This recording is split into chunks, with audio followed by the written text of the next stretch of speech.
clairement un leadership à prendre sur les questions énergétiques, sur les questions climatiques, sur les questions écologiques en général. Et c'est vrai qu'on ne peut pas attendre de Donald Trump qu'il prenne ce leadership.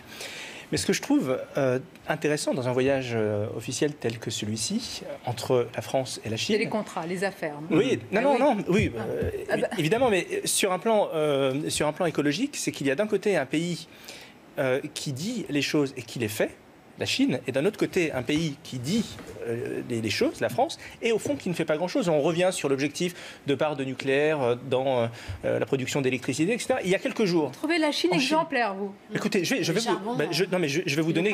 Attendez. La Chine, c'est 50% des investissements en énergie renouvelable du monde.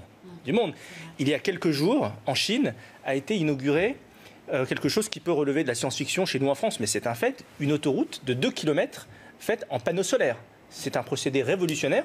On a la techno en France parce qu'on a des boîtes qui le font, notamment une boîte qui s'appelle Colas, qui est une filiale de Bouygues. On a la techno, mais en attendant, on ne le fait pas. Les pouvoirs publics ne construisent pas des routes solaires. Or, les routes solaires, c'est ce qui permet de ne pas encombrer nos villes de panneaux solaires. Ça permet de recharger potentiellement demain les véhicules électriques par induction. Enfin, c'est le monde de demain. Et la Chine est clairement aujourd'hui en train d'expérimenter, mais de manière pratique, le monde de demain. Et la France, nous sommes dans le même type de discours. La French Tech, la Startup Nation, etc., Make Our Planet Great Again, etc. Mais dans les faits, nous ne faisons rien.